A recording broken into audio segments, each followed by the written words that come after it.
a 4-week rewrite course and put you on track to coming out with an improved draft of an existing script that you already have written. So this should be something that is done. You have finished at least the first draft of it with no placeholders or no pages missing or anything like that. So you have a complete version of the script. Your goal is to get an improved version of this in 4 weeks, based on notes by several other students in this group, and just also moreover focusing on how to do a rewrite, how to organize a rewrite, how to make sure all your ducks are in a row, to ensure that you are actually coming up with a distinct new draft and you're not just kind of endlessly fiddling with the same material again and again. So let's take a look at our slideshow today. I think my stream is showing the wrong window. 1 second. Let me just change the window here. Here it is. That's the right one. Okay, so let's look at what we've got today. So past these first couple technical issue slides, we've got a slide just on what we are in general. So if you're not familiar or have not yet signed up, we are a screenwriting community focused on taking you from idea to first draft to polished script. This course focusing on the more polished script. We have lots of free classes, events, and workshops, and some paid classes and VIP member classes too, boot camps and writers' labs on weekends. I've already introduced myself a million times to students here, so if you want to see some facts about me, you can read this slide if you want. The gist of it is that I have been a repped and working writer since 2017. These boot camps normally are taking you from idea to first draft, but this one that you are in currently is taking you from rough draft to a more polished rewrite. There's no actual official number of rewrites of anything that you have to do. There's not a hard and fast rule for determining what you should rewrite and what you should just move on from and just learn what you can from. But normally I say 3 to 5 rewrites is sort of the max that you should be giving any project. And if you're working on any script longer than about 5 to 6 months, then you probably have to change up something in your process, because to be a professional feature writer, you should aim to be writing 2 to 3 features a year. So this will be in 2-hour weekly classes like the one that you're in right now. It's 4 weeks for this course, so you'll have up until the end of that last week to finish your rewrite. So really, it's kind of like 5 weeks. For our other boot camps, we have 4 weeks for pitching, which is tomorrow, 6 weeks for pilot, and 6 weeks for the play. There's a playwriting class right after this one if anyone wants to stop by that one. And it's 8 weeks for the feature. So if you're just coming to this as your first sort of script camp class, you might want to consider actually going to the feature camp or the pilot camp, depending on what it is that you're writing instead, first of all, just to begin with, because this class is not going to be about how to write an amazing story. This is going to be about how do you organize and approach a rewrite, which is such an important thing to be able to work on in Hollywood. If you want to be a Hollywood writer, a lot of the work we do is not just rewriting your own material, but also you can get work rewriting other people's ideas and other people's scripts, and working on their things and polishing them and doing these, maybe for credit, maybe not, maybe Writers Guild signatories, maybe not. So it's there's kind of a lot of options for rewriting in Hollywood, and it's just one of the most essential skills that you can work on. It's something that moves you from, amateur writer to actually at the level of being able to do this professionally. So let's look at the schedule. Week 1 is going to be, all these dates are off at this point, but wait, unless they're not. Is this the 23rd? Yes, it is. No, these dates are right. So this is week 1, giving and taking notes, and this big reOutline. The goal before next class would be to read 2 other student scripts and provide feedback, and to create a reOutline for your existing script that reflects it as it currently stands. So not the things that you're intending to change, but you need a whole new outline that we'll talk about more today. And then, so the idea is that we will have groups of, we will at least have one group of 3 students, so that each student is able to read 2 other scripts and receive feedback from 2 others. So maybe you're just here to listen in and just kind of learn more about the process, in which case we don't have to put you in a group. But to make sure that we have enough students for the program, we do need to have at least that initial 3. So I just want to take a quick look. It seems like we do have some more folks that have hopped in. So thank you for joining. Let's just get a show of hands, though, in the chat channel. On the bottom of the discussion tab, you should find a chat channel called Rewrite Class. Just let us know if you have a script that you want to rewrite in this course. So feel free to weigh in here. David does. Thank you, David. Who else has a script that they want to work on for the next 4 weeks with feedback from other script campers? And I do, but I can't figure out how to access that chat part that we were just talking about. okay, no problem. How You do should. I? So on the left-hand side of the Discord window, there's a folder that's called Discussion. So you'll have to scroll to the bottom of that. You can use the mouse wheel or use the small bar on the right-hand side of that section. Yep, Nacho just tagged you in the chat channel, so you should see a red 1 pop up next to it. Oh, rewrite. Okay, thanks. Sure, no problem. All right, sounds like we have 3 students here have said that they have scripts they want to rewrite. I will note that we have a few of these folks are also in the featured bootcamp, though. So I will highly suggest that you just do 1 bootcamp at a time, because me and Nacho have never seen anyone successfully able to complete multiple bootcamps at once. It's a lot of work to be able to completely write a brand new script in 8 weeks, and it's a lot of work to rewrite a script in 4 weeks. So probably pick one or the other. If you can always stick around for the first class or so just to see if you want to do this or not. But my recommendation would be don't do more than 1 script bootcamp at once. In the same reasons you don't want to be just writing more than 1 script at a time usually.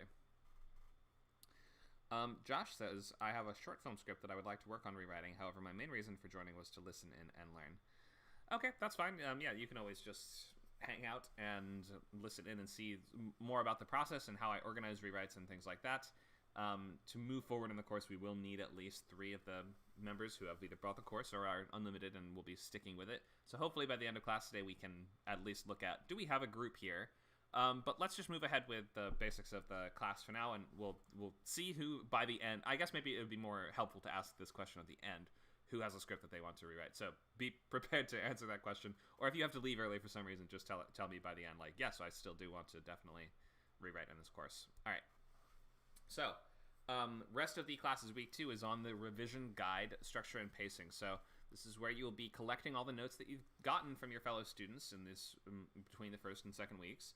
And you will be aggregating them all into the same place and finding the commonalities between them and sort of deciding which of the notes and feedback that you're going to take and which ones you are not. And you're going to create a revision guide, which is all of the notes that you've gotten combined with that reOutline so that you're creating this chronological roadmap to rewrite the rest of the script. So remember, first 2 weeks we're not even opening the script again to rewrite it. You are just organizing, outlining, and preparing, because this is a lot easier if you approach it with a plan and with a methodology, and you're able to set a calendar and goalposts for yourself and all these things. Just staying organized is one of the most effective things you can do to improve your screenwriting. So, yeah, week 2 will be about collecting those notes together and creating the revision guide, which is going to help you, and you're going to refer to that for the rest of the entire rewrite process. Week 3 you'll be diving into the script, and you'll have those sort of 2 full weeks at least to use your outline materials to help you work through a brand new draft of whatever it is you're working on, whether it's a half hour, hour long, or a feature at full length, or maybe something else. If you are trying to rewrite like a play or a short or something, you can do that, and that will be less work. So it's up to you what you want. But we'll try to match in the groups people who have chosen similar stuff. So ideally, feature writer will be reading another feature, that kind of thing. But we'll do what we can. Week 3 will be about passes for revision, dialogue.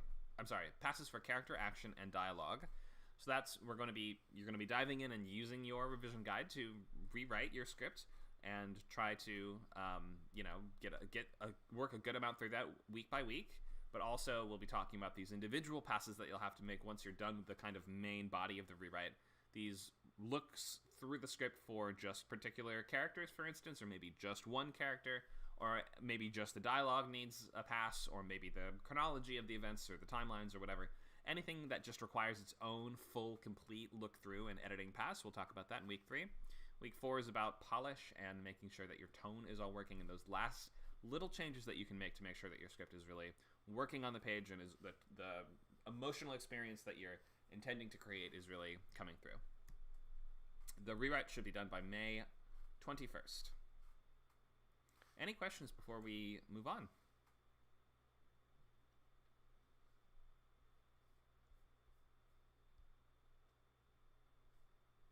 I have a question. Go ahead.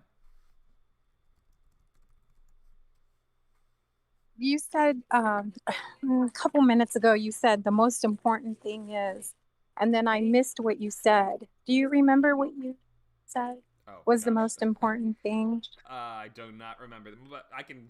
The most important thing about rewriting is to be organized and to approach it with a plan. Maybe that was it. Okay. Okay, thank you. Sure. Other questions?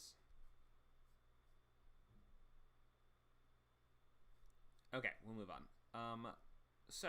Let's look at how to enroll. If you've not yet enrolled, you're going to need to enroll if you want to join any classes beyond this first introductory one. So you can buy the course on its own, scriptcamp.net/classes, or you can go to scriptcamp.net/membership and sign up for a free trial for unlimited membership, which gives you access to every bootcamp, every class, every lab, every event, every workshop that we do. So you can also put the checkmark emoji in the chat to get access to the Bootcamp chat channels and join the discussion if you plan to sign up but have not yet done so. But before next class, make sure that you do. Let's look at some of the benefits of membership. You get access to, like I said, all the classes and labs we do. That's 70 hours of classes a month. Private Discord channels, access to video library, which is recordings of every single class that we do.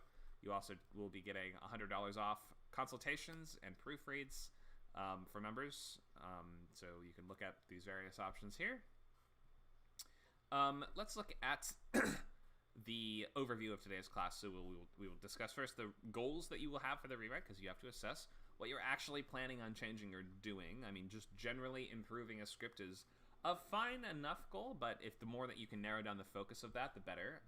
We'll talk about kind of groundwork things before we begin. We can look at a very brief overview of how to be a feature writer or how to be a TV writer, but we're not going to focus that much on that today because the basics are become amazing at writing, become amazing at rewriting. You know, that's always going to be the things to worry about first that take the majority of the time. Rewrite steps, so the various things that are required before you move into the rewrite itself. Rewriting for producers and how that's different from just rewriting your own material for your own specs. Ground rules for things to choose for the class or things to be aware of before you pick your rewrite project. Reading and analyzing scripts is its own sort of set of skills, and you need to become an amazing reader to become an amazing writer, as I'm always saying. So we can go into a little bit more about just reading and what to look for, and we can glance at a coverage guide to give you some things to be paying attention to during the part of the course where you will be reading and responding to your other students' scripts. Maybe you've never done this before, and it's not always incredibly intuitive to know what to look for or how to respond to a feature-length written document. So we will look at some good tips for how to analyze and respond meaningfully to these. We will look at the reOutline, which is the main thing that you're going to be working on before next week. The notes document we will just talk about because this is a preview of the whole course, but you don't have to work on that. You don't have to have that done before next week. We can have log lines, and we'll actually figure out the groups at the end of class, and we'll try to match you together with somewhat of an appropriate matching format and genre if we can. And then we will go over what to do before next week more at the end. Okay, so questions before we move on? Yeah, I do have one quick question. Go ahead. You said not to do, that you don't recommend doing 2 boot camps at once. Mm-hmm. So I already started working on the boot camp from yesterday. Mm-hmm. The log line and the sketchbook and everything. So I've been putting time into that. And I could see why it would be a very difficult thing to pull off. Now, are you saying for people who are full-time employed or just anyone? We have never seen anyone be able to successfully complete more than one boot camp at once. Somebody always has to drop at least one of them. And that's in like a year and a half of running these classes. So you can try it if you really want to, but my recommendation would be if you're just starting out at this, and if you're newer at this, you should probably go through the feature bootcamp first. The nice thing is that these two are starting at the same time, and this is a 4-week course, and that's an 8-week course. So you could just, the cycles will be matched up. So you can always just do one, and then the other class will reset, and there will be another one. So they're like, it's like a looping cycle of classes. So yeah, my recommendation would be do the feature class course and then maybe move into doing the rewrite class, because we use a lot of terminology in this one that might be there's just some things that we will have gone over in feature class that will be relevant here, and it will be a little trickier if you haven't gone through that. So it's up to you, but that would be my suggestion. Okay, now does that I have a lot of experience critiquing scripts from I have a master's degree from an accredited school. Does that help at all, or It might, maybe. I mean, a degree, no matter what the school is not going to particularly help with screenwriting, unless it's from USC or something like. If unless you have gone through like a screenwriting focused school, it. yeah, it is. It's a screenwriting concentration. It's I had to complete a script for my master's thesis. So I'm wondering, do you think that possibly could give me a foundation for the ability to go through the boot camps? It'll help a Because little. I It might certainly help a little bit, but I'm just telling you, we have never seen a student be able to do more than one at a time, and lots of people have tried. okay, got it. Cool, but it's your own classes, so you can just try it if you want to, and then if one of them doesn't work out, you can always just drop one. But ideally, it would be the feature, because this one, if people drop, it really messes up the course, because then someone's not getting feedback and someone's not. It has a script that they may have already given feedback for, so they just wasted their time and all these things. So if you're going to be in this class, we prefer that students not drop it. So by the end of class today, hopefully we'll have a good sense of if we have a solid group for it. Yeah, that's my Okay, that's my take on it. I think I decided already I do want to rewrite the first script that I wrote, so I'm gonna stay in this class. But is it okay if I just kind of listen in on the other class, Yeah. even if I'm not doing the work? Yeah, sure. Yeah, that's always fine. Okay, thank you. Thank you. Other questions before we move on?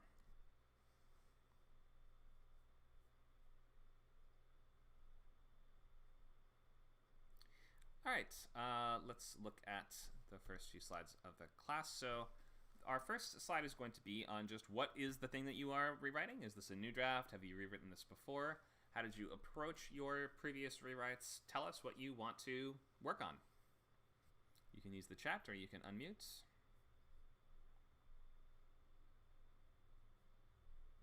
Anybody?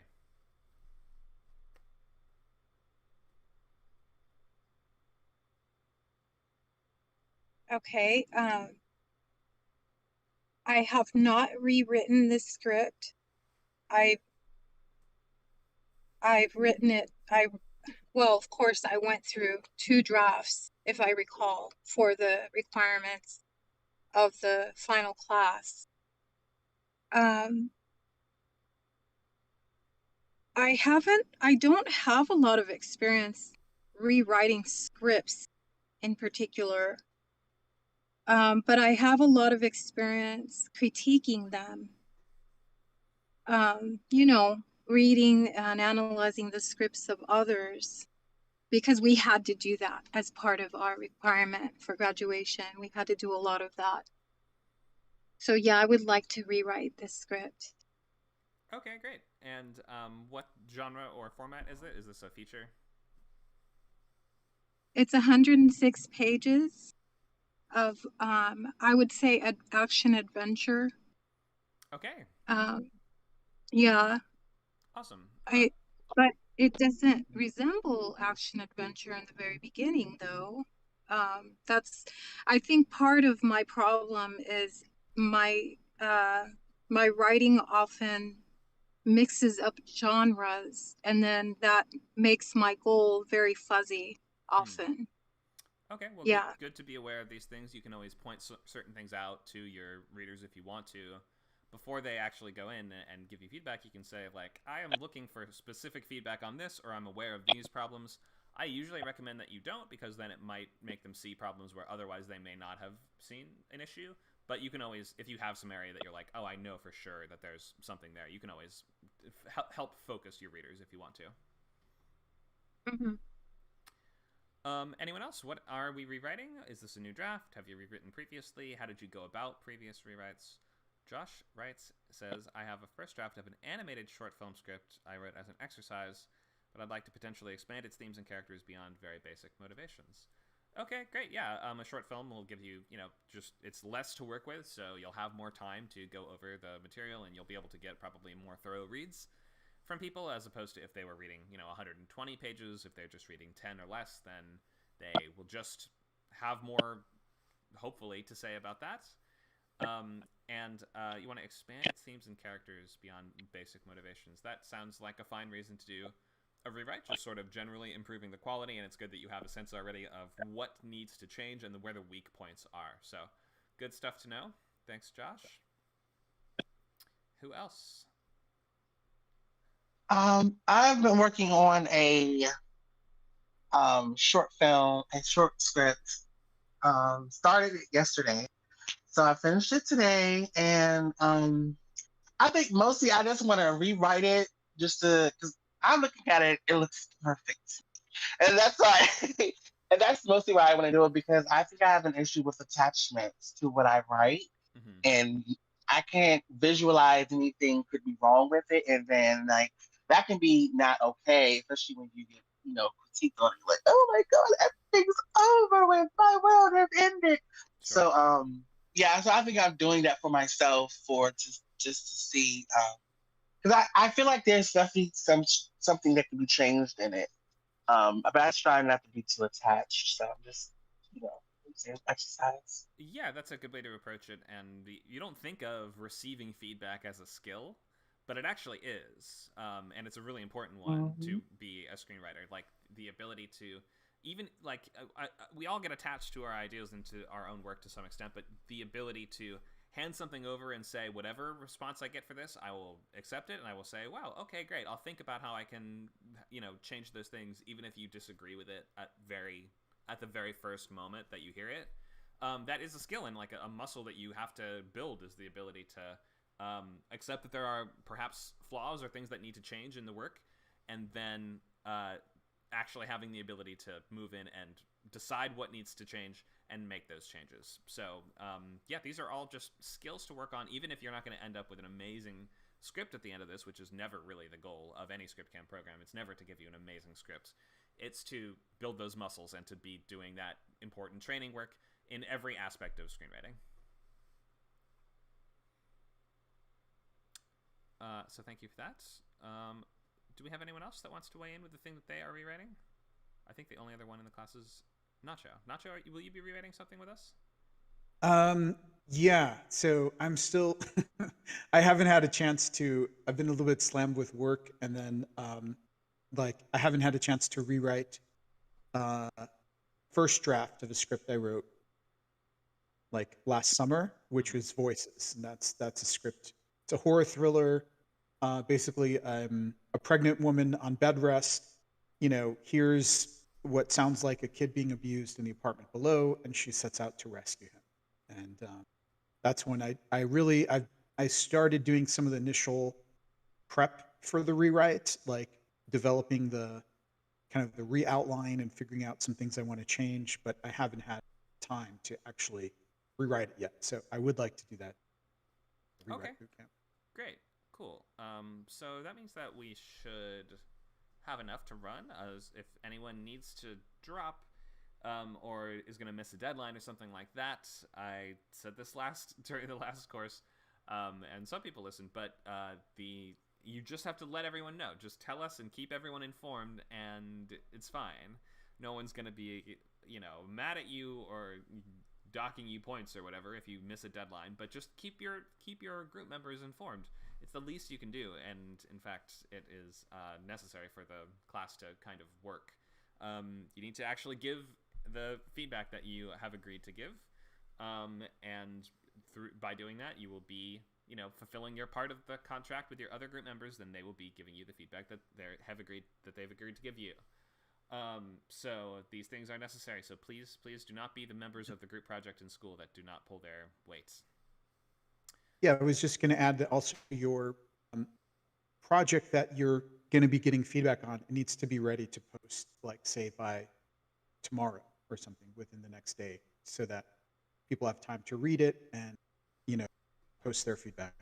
Yeah, so if you have, thank you, Nacho. If you have additional work to do on it, please post it by like tomorrow morning, and then just to make sure that your group members have as much time as possible to give it the time that it needs. Where does that get posted? Where do you post? If you scroll down, you should find Rewrite Bootcamp, which is underneath. So in the list of chat channels, you have to keep scrolling down. You'll find Rewrite Bootcamp, and then there's a tab called Assignments. Okay. Rewrite Bootcamp Assignments. Okay. I can tag you in it as well if you need. Or Nacho got it right there. Thanks, Nacho. Okay. Thank you so much. Sure. Thank you. All right. Yes. Go ahead. Just so you guys know, so the following classes will be in the private channel. So this one is the first class. It's open to everyone, so it's in the general chat. But the actual stuff we'll be posting will be in the Rewrite Bootcamp channel. Yep. Absolutely. Okay. Let's continue on. And is my mic not picking up anything? Hello? Can you guys hear me? Yeah, we've been hearing you okay. Oh, good. Okay. I was just looking at OBS and it looked like there was nothing on the readout. That's okay. Great. Let's keep going. So, rewrite in 4 weeks. Will this be good? Well, it's going to be in better shape. The goal is not for it to be an amazing script or that any individual script has to be good or great or anything. This is all just, I keep saying, building the muscles, going to the gym.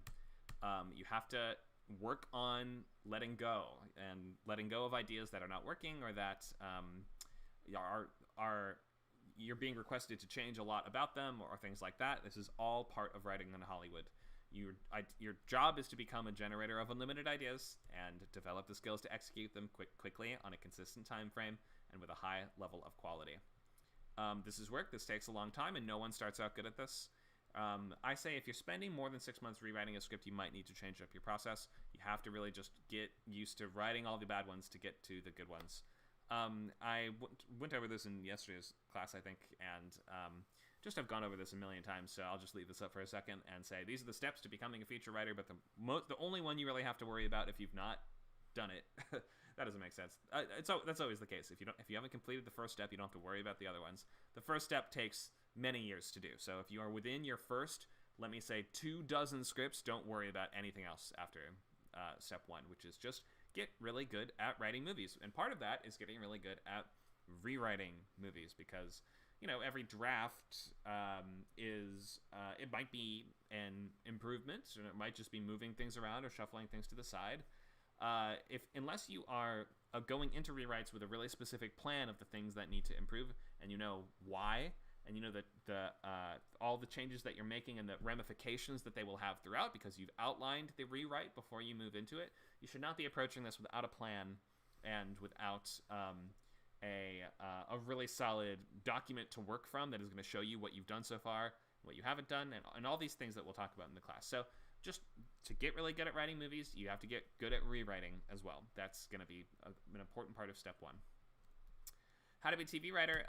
There's a couple ways, and by a couple I mean many different ways. There's a track that you can go down where you start as a writer's PA, you start as an office PA, then move to writer's PA, then move to writer's assistant, then maybe showrunner's assistant, and then have the potential to be staffed after several years of that. But all of that takes a very long time. You have to be in LA for that. And I won't just be able to help all that much with that approach. The other track is just get obscenely good at writing pilots is going to be step 1, which includes rewriting pilots. So same deal as with features. Don't worry about the other steps unless you have done those first 2 things, because you're not going to be able to nail meetings and have a great portfolio to show off and all these other things that you need if you just send out the first script you wrote and pray for the best. So just get really good at writing is going to be the best way to start out at either of these things. And we know that these things are difficult as well, because getting good feedback is really hard. It's difficult to gauge where your skill level is at and where it needs to be. And it's tough to just look at a script and discern its quality right away. People have this very wide spectrum of reactions to even universally praised work in movies. It's difficult to just read a script and know precisely how valuable of a property it is, or how strong the structure is, unless you know what to look for. People who don't read scripts usually just sort of want to support you, and people who do read scripts for a living often do so people who do read scripts often they will have done that as a job. Well, that sentence, can I make this sentence make sense? People who read a lot of scripts often do so because it is their job. There we go. And they will either be charging money for it, or they will just not be super keen to read more scripts in their off time that are not for work already. So it's difficult to find someone who's willing to do that and not, overwhelm them or waste their time. And great writers groups are just hard to find and keep going. And that's what this course is sort of for. It's to make a little mini writers group for you for these 4 weeks that is going to help you move from the draft you have to a draft that is better in as many ways as possible, at least in a couple ways.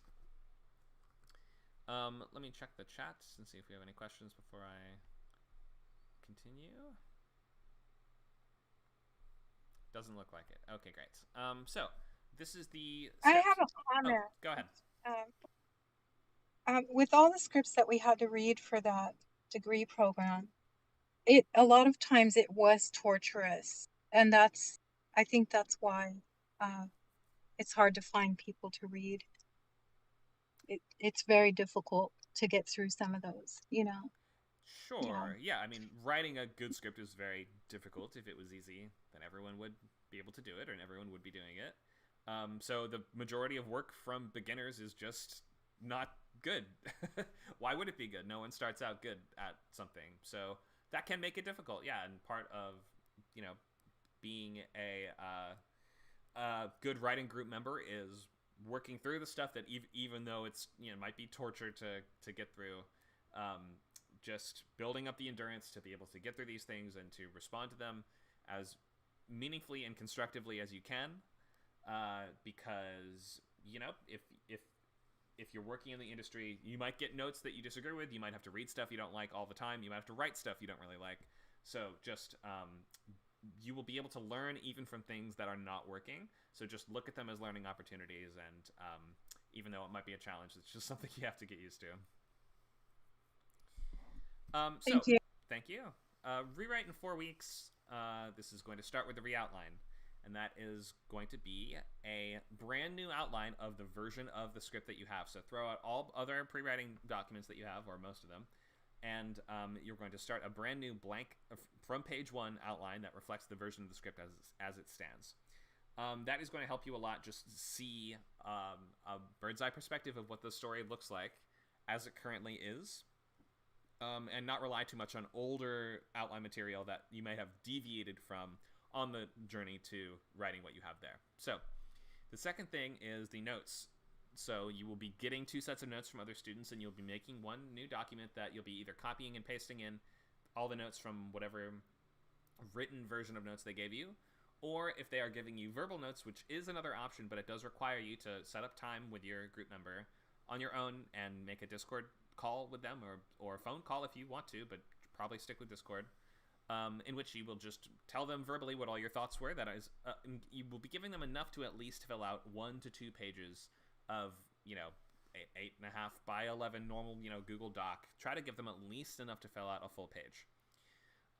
We can look at some of the different areas to be paying attention to today and categories to be looking at today, and we'll have a coverage guide for you to refer back to if you're like, where do I even start? So we will help with that, but the notes document is just a document that has all of the feedback you've gotten kept, in one place. We don't want to be scrolling between different documents.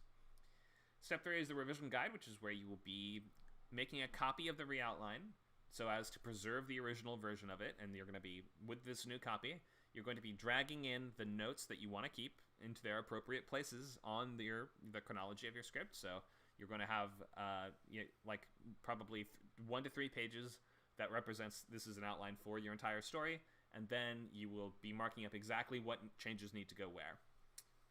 After that revision guide is done, you will be referring back to that and color coding it as you go to mark your progress, and you will move into the rewrite, where you will start with just a completely blank page on your screenwriting software of choice, and you will be using that as the foundation. Rather than opening an old version of the script and moving things around and making changes, you'll be starting with a blank page. And you can copy and paste in scenes from your older draft as needed, or from multiple older drafts as needed, but that should not be the default approach. And your default should be, how can I, make new ligature or ligaments between these scenes? How can I be writing new scenes in such a way that doesn't feel as limiting or confining as having a full open script there in front of you? It's almost always better to start with a blank page when you do this, the brand new rewrite for the new draft. We'll talk more about that when we actually get to that week as well.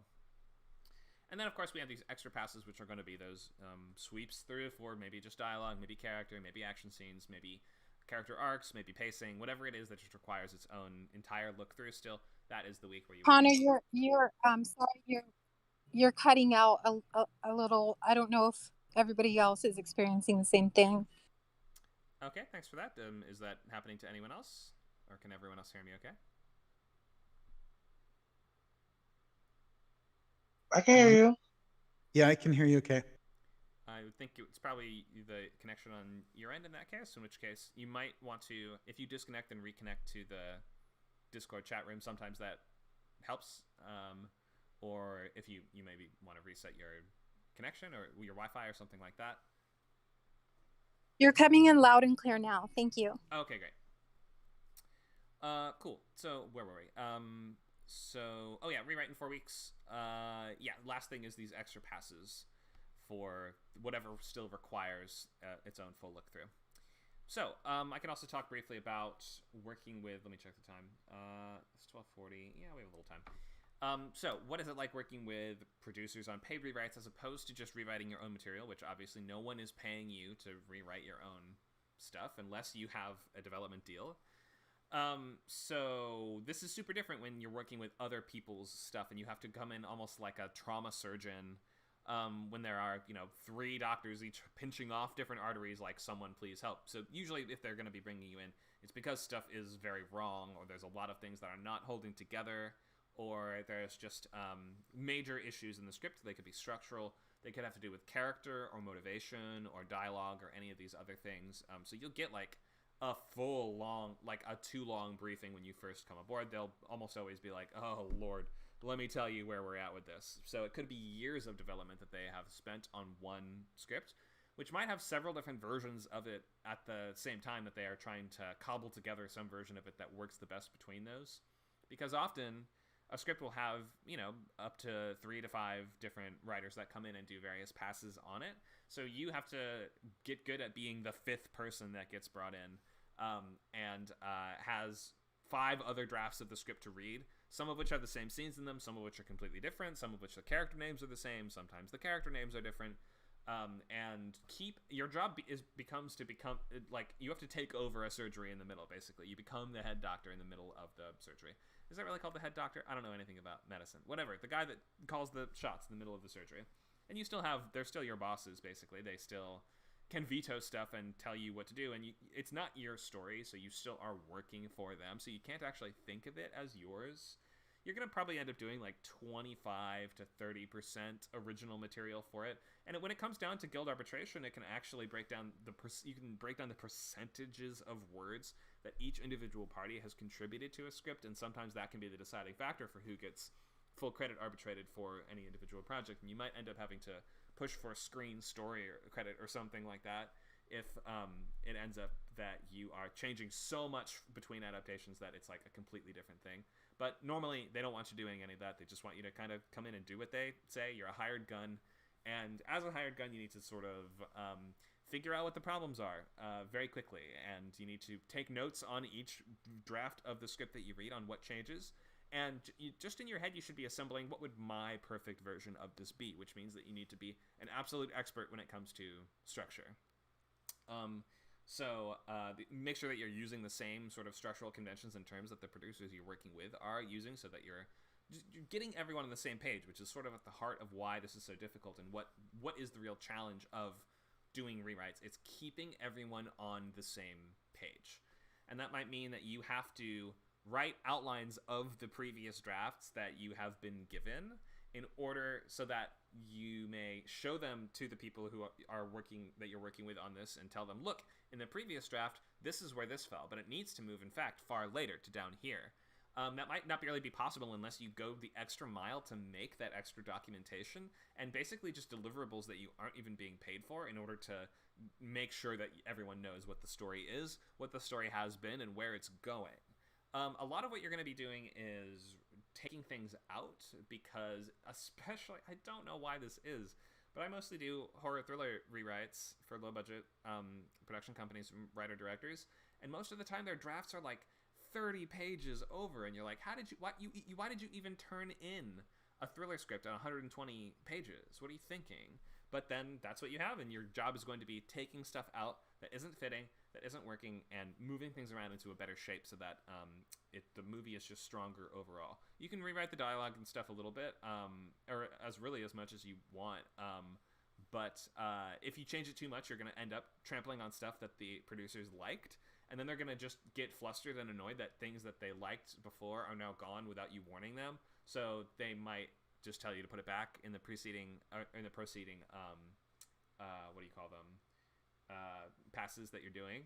So the best thing to do is keep them apprised of all the changes you want to make, and in each of your calls that you're having, be like highlighting and referring to these documents that you can turn a PDF into them that's like, these highlighted things are going to change in these ways, and they know exactly what it's going to be. And then once you do that, you have a little freedom to do a little more than you said that you were going to do. And if you think that like one scene that's really not working but they're really attached to, you can just take it out of your pass, and then when you give it to them, you kind of have to cross your fingers. It's sort of a power move, but if they see that it works better without that, then they'll be like, oh, thank God that you saw that. We don't need that. And now I see that we don't need that. So that's always going to sort of be your goal, is to be that extra new set of eyes that is able to see problems that the people who have been working with this thing for like up to several years are blind to. Or they're no longer able to see the problems, and they've sort of been pushing off fixing them for so long that it seems like they've kind of written it off as not a problem anymore. You just got to get really good at analyzing, organizing, and coordinating people so that they know what the story is. You're sort of reminding them of key plot points, and you're keeping them interested and keeping them engaged. I've said before, screenwriting is a really, really social job, and as feature writing, people are like, well, how can that be so social? Well, this is why. Because development, between the more cooks in the kitchen you have, the more exponentially complicated of a process this becomes to rewrite someone else's story according to yet a third party's notes, or maybe even a fourth or fifth party's notes, each of which they're kind of like throwing a ton of spaghetti at the wall, and they're hoping that you're going to be able to take all that spaghetti and make a dish out of it. Is that how I would make this extend this metaphor? You get the idea, though. So they're going to give you a ton of stuff. They don't expect you to take everything, because they're not even going to remember every note that they gave you. Your goal is then to come back to them with a better version of the script that hopefully has stuck to the things that you talked about. But if it goes a little out of the lines, then you're fine, as long as they like it, because you ultimately, at the end of the day, have to just do what the producers say. So that was a lot of stuff and kind of went in a crazy tangential direction. But does anyone have any questions about doing pro rewrites? Connor, you said that you were going to provide a guideline on the critiquing. Yep, we'll be posting the coverage guide pretty soon. Thank you. Sure. And are we going to be assigned? I'm sorry. Go ahead. Yeah, I just had a question on the outline. It's okay. Outline with like an example of like what that would look like at like from this like just the beginning of the script. Like what would that outline start off? How would it start off? What would it look like? What would an outline look like? Like, are you just writing a script? No, like rewriting. Like you're looking at a script, you're seeing someone's script, and it like starts off.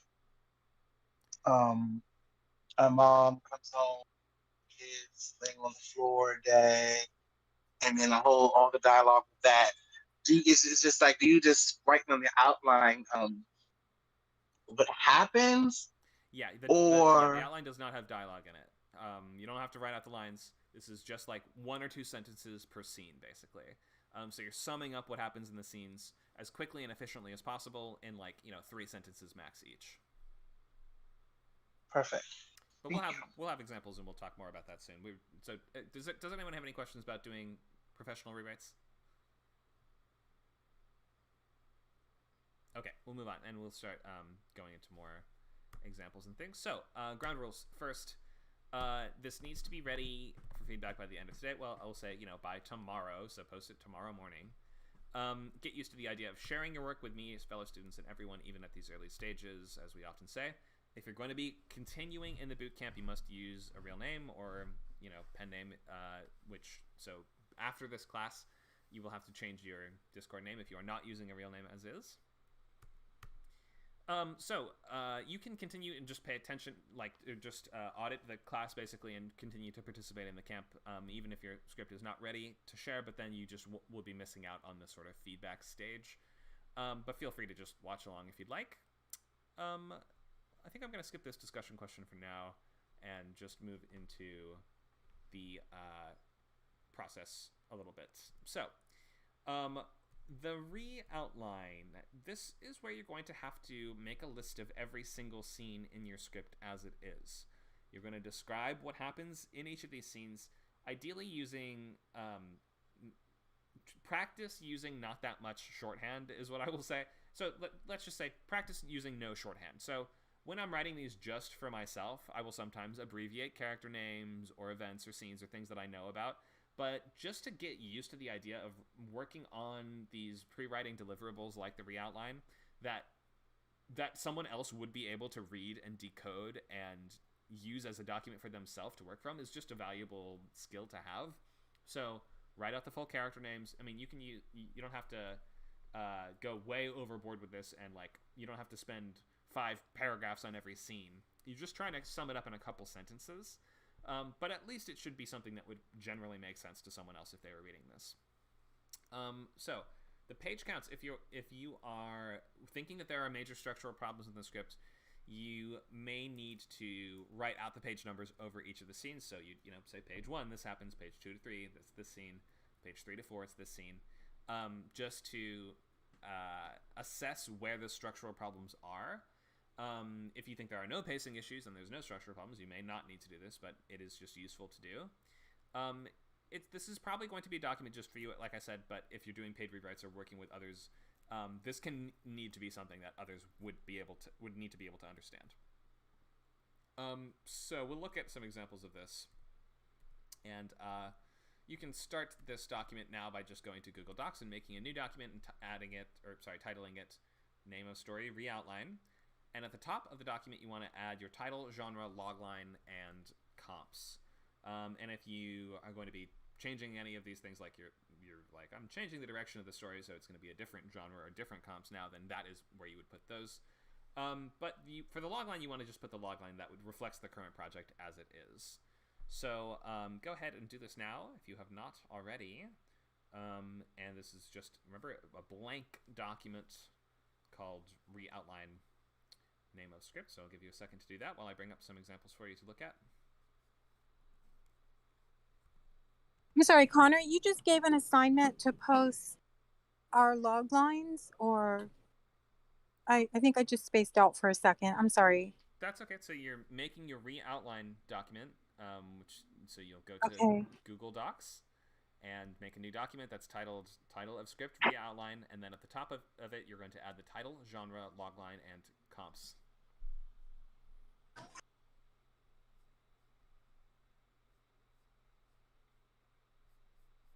Okay.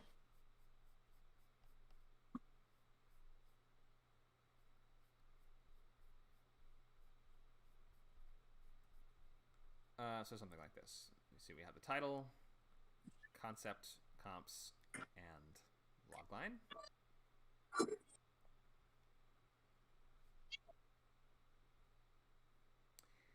And then once you do that, you don't have to make the full thing right now, but you will be writing out one little bullet point for every scene. So you should ideally know where each scene is beginning and ending.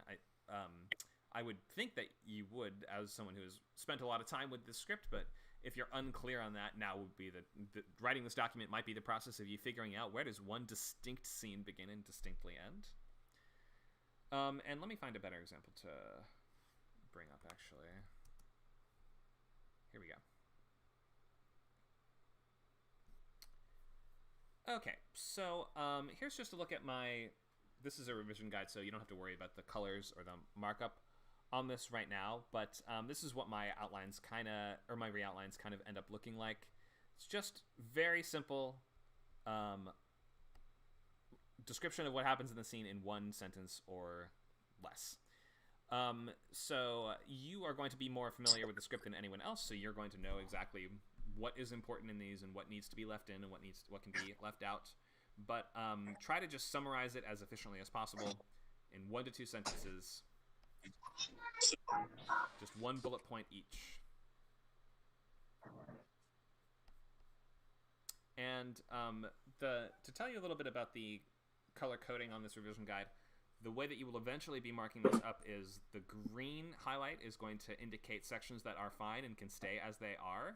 Yellow sections are going to represent things that you are working on or that need to change. And you can also mark up red sections on this outline to indicate things that need to be cut entirely. So you'll be highlighting and updating this revision guide as you work through the scripts, and this is what you're going to spend the next 2 weeks making this whole thing.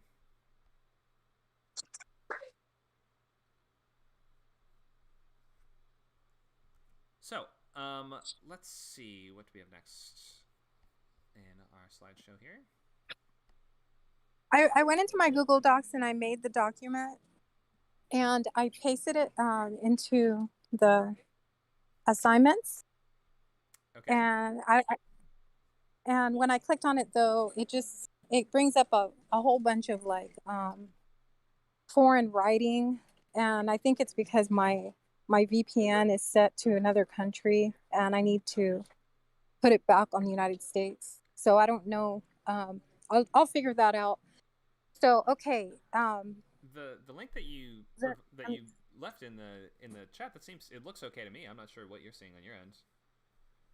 Oh, okay. So it's working on your end. Okay, fine then. Yeah, Thank you. You will need to change the sharing settings, though, if you want anyone else to see these things. So in the top right of Google Docs, there's a blue lock icon. And if you click that, you can change it so that anyone with the link... Oh, it's not a lock. It's just a share button. So anyone with the link can view. It looks like this. Okay. Yeah, and you want to just click down here and make sure it says anyone with the link can view, because otherwise we won't be able to open it. Okay. Okay, but yeah, make sure you put those, the genre, logline, and comps at the top. You can see that I've labeled this entire document revision to draft 4, which was my final draft for this one, although there actually is going to be one more. I have the logline right up here, so that's going to be your sort of North Star that you're going to use to keep you on track. If you need to change the logline before next week, then you should do that. And then you're going to have the genre and your comps right up top, so this movie meets that movie. And something I often like to do is, if I'm clarifying or refocusing the themes, I will include a header up top about that as well.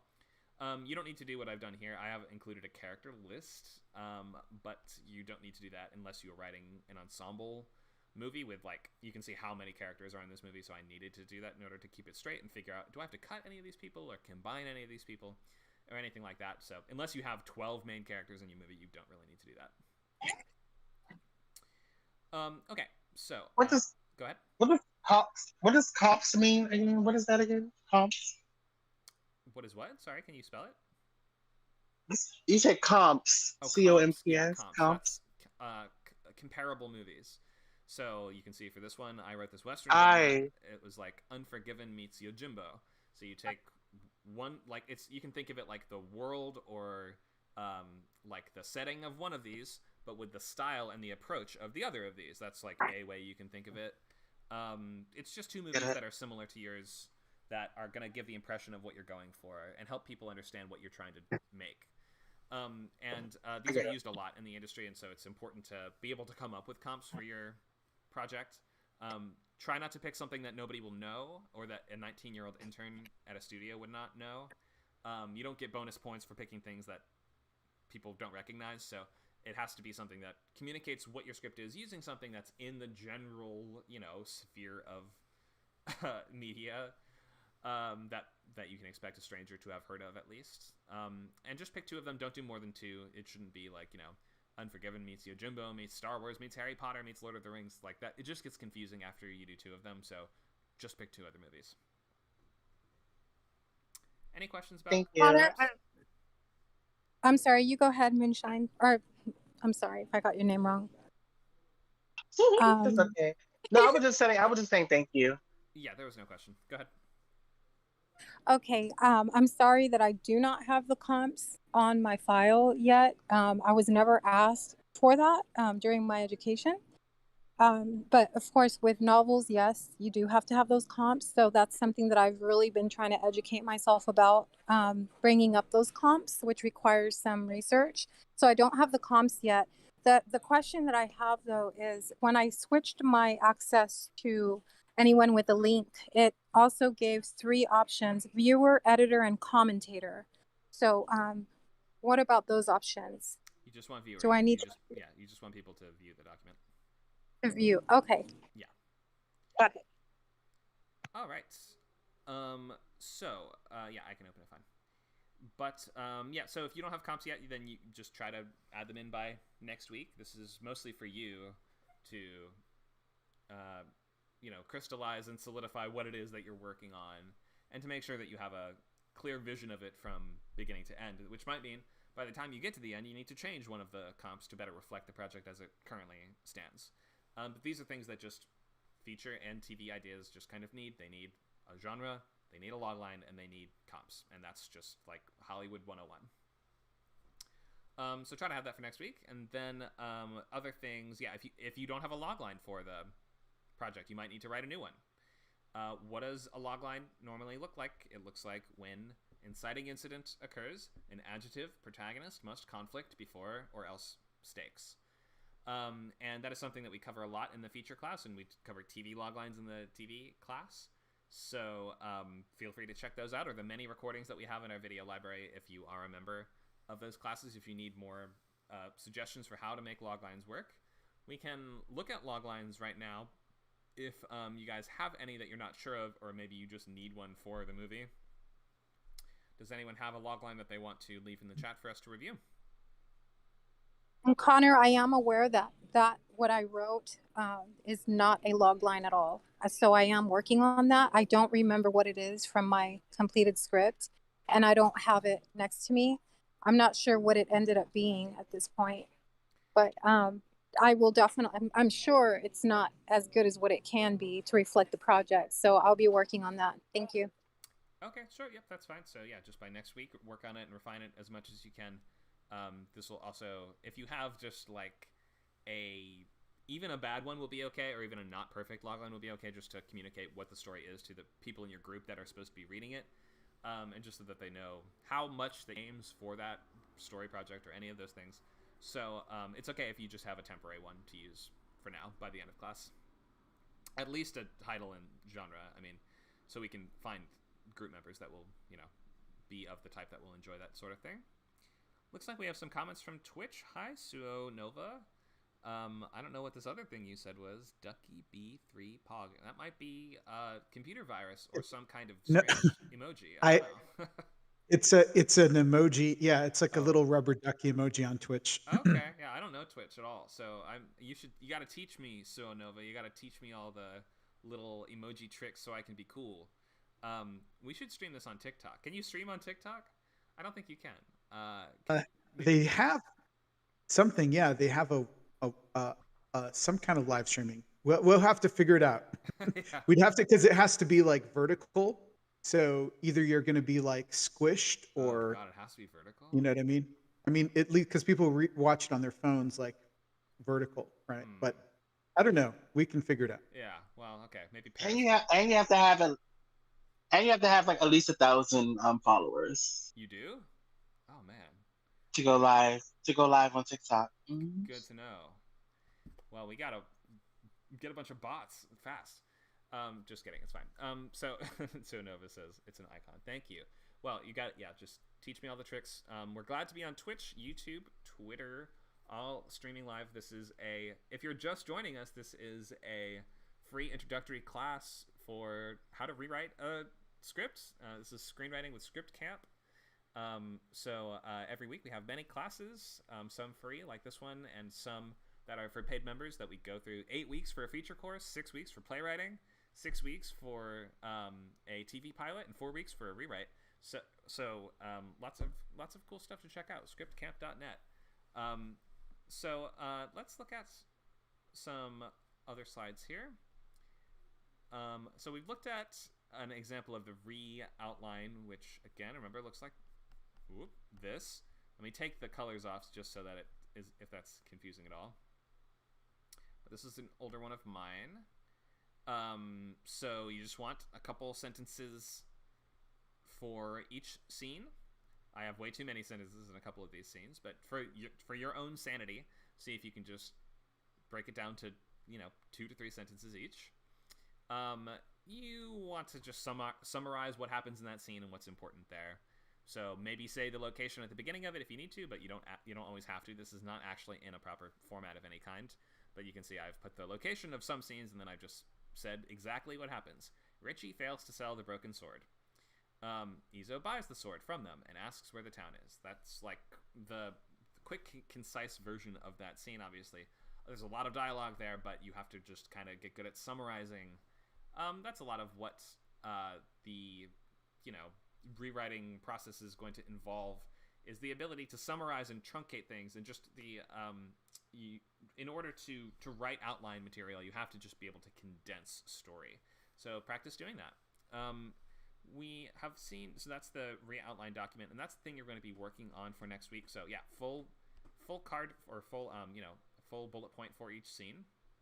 If your script has major problems, then you might also have to write out the story beat summary in the reOutline in order that you can identify where each of the key moments of the script are going to be. So like this is where the page numbers might come in handy, but this is where you would mark out, oh, this is midpoint, this is the break into 2, this is the act break into 3, this is the finale, this is the denouement or the epilogue. So you might have to just mark out where each of those things are. This kind of bulleted list of the key moments of your protagonist's journey, it's going to help you examine your entire story at a glance and identify problems. If you're not familiar with structure yet, or you think that you need more groundwork in this, you should probably take the feature class. Or if you really only want to write TV, then the TV class, because we get far into that in those classes. And in this one, we will not really be talking as much about structure or the fundamentals of just how to write a movie. This is more like how to organize and approach a rewrite. So we'll look at a quick summary of these, at least, though we're not going to be able to go as much into detail and depth on these as we will in the other courses, just for purposes of time, or in the interest of time, I should say. So we will start with your movie or TV show is going to start with the intro, the normal world of your main character, until we reach this catalyst or this inciting incident that can be a coincidence but doesn't have to be, but that's going to be the first domino that falls, that sets all the other events of the story into motion. That should just be one single moment that you can identify. It should not be a series of scenes. A catalyst is not several scenes. A catalyst is one thing in one scene. Trying the locks is what follows that, which is sometimes called the debate section of the story, which might imply that this is just the characters sitting around and talking about, should I participate in this journey that has been offered to me or not? But really, it's sort of, if we look at the catalyst as a certain doorway has been unveiled to your main character, and that they have the option to go through. This is where they might see, oh, there's a bunch of locks on this door, and we might imagine that they are trying to open them in various ways. So this is more active than just debating or talking and thinking about their problems. This is them, in fact, attempting to taking their first steps on this journey, and they're realizing how difficult it's going to be and what the upcoming challenges are. And once all that is done, we will break into 2 with this decision to step forward over this sort of threshold, as it's discussed in the hero's journey. We move on the other side of the threshold into the upside-down world of the second act, at which point we find ourselves in the premise scenes, which are going to be those sort of main scenes that we might have seen in the trailer or on the poster, and just it's exactly what you advertised. This is what you promised the movie would contain. That is what's going in these premise scenes from about pages 25 to 45. The midpoint is going to follow, the direct middle of the movie, where the stakes are raised, and the enormity of the task confronting your characters reveals itself in its true enormity. The escalation is what follows, where the sort of antagonistic forces are going to regroup after their initial losses, and Come back after your protagonist with everything that they've got. Things are going to be getting steadily more difficult for your main character as we escalate through the 50 to 60 page mark up until the All Is Lost. I'm talking in feature page terms, by the way, so it's going to be slightly different for pilots or for shorts or these things, but just let me use feature pages for now because that's what I'm most familiar with. But so we're going to reach the pit of the All Is Lost moment, which is where the worst thing that it seems like your character ever thought could happen has now happened, and either they have failed at their goal or they're on the verge of failing at that goal. If there's a central relationship in your story, which might be with a mentor, might be with a romance, might be with a partner or a buddy, this is often where that's going to fall apart, temporarily at least. And your protagonist is going to fall then into the pit of despair, which is how bad things can actually get. So as they suffer in the pit of despair and they say, why has God forsaken me, all these things, they're going to swing back up break into 3 with one sort of final revelation or re-encounter with an old ally or something that is going to synthesize who they used to be in Act 1 with what they've learned in Act 2 so that they're going to be able to approach Act 3 and the final confrontation of Act 3 with as this sort of synthesis version of this character. We will then move into the final battle, final showdown, whatever it is that your script has to offer in terms of the climax, at which point your character either wins or loses, or maybe it's just kind of ambiguous for some reason. There's a careful art to doing any of those things, and we have a whole class on endings which breaks down the different types of sort of positive, negative, or ambiguous endings that you might want to be using. But then you'll move into the epilogue, which is just these last couple pages. Remember, in a feature, you don't get a lot of time for wrapping things up, so after this finale is done, try to stick the landing in the next 5 pages or so if you can, unless you have a huge ensemble with a ton of things to wrap, but generally within 5 pages is when it's going to be the sweet spot. For a pilot then, you're going to end with the stinger, which in terms of a comedy can just be sort of the characters hanging out and being funny on their own for a page or two, usually during or over the credits or after the credits, and then we have, and if it's a drama, often this will be a preview of what's going to happen next week or whatever. If there's a larger mystery at play, maybe we've solved the first few pieces of it, but this stinger at the end of your pilot is going to be something that says, oh, but the full mystery is way off in the future, has way yet to be solved, and here's another interesting thing that's going to be a compelling piece of that moving forward. Or it's just ultimately going to be something that's going to either be to have fun with your characters for one last page or two before the end, or to suggest what's coming in the following weeks of this theoretical show that is probably not going to exist. Okay, so that's a super quick recap on story beats. If you're new at this, or you have not taken a full class just on these before, then that was probably really quick and might have left you with a lot of questions, and that's all right. This is something that you should be studying as much as you can, because this is a lot of common terminology that is used all throughout Hollywood. Some of these things are just things that I kind of say, or that how I call them, but this is the general shape of stories that you're going to be expected to be writing in 3-act format, no matter what kind of screenwriting that you're doing. If you only have ideas that are so incredibly abstract that there's no way they can fit into 3 acts at all, then you probably should not be writing that as a movie. You should be writing that as a book or making art house independent films on your own. So let's look at a little more on structure. Let's just look at this diagram. I should have brought this up a second ago. But this is going to be kind of the basics of what structure looks like for any 3-act story. You have Act 1, Act 2, Act 3, beginning, middle, and end. You know, it's the setup, the confrontation, and then the resolution. And this is where each of those things are kind of going to fall. You can look at this little roller coaster diagram if that's helpful. But we won't go way too into structure today. We do want to make sure we have time to look at log lines and projects and make sure that we can get everyone in groups by the end. Let's just get a preview of the things that we will be making later in the class. So we will be, after this, remember the reOutline, which we discussed already, and that's what you're going to be making before next week. As of next week, you're going to be making this notes document, so that's going to be a copy of your reOutline, which is going to give you all the events of the story in chronological order from beginning to end, and you want to be able to, from your notes, you're going to copy and paste over or drag over these things that need to change. So you're going to have to make that notes document on its own, And how do you know what to take and what not to take? You can look at the things that are common between the sets of notes. That means that if only one person had an issue with something, then it might just be them. But if more than one of them had the same issue or felt the same thing, that's a really good chance that that is an actual legitimate problem that you should be paying attention to. You should also always be looking at the note behind the note. Does anyone know what this sort of idea refers to, or what this means? Or how to find the note behind the note?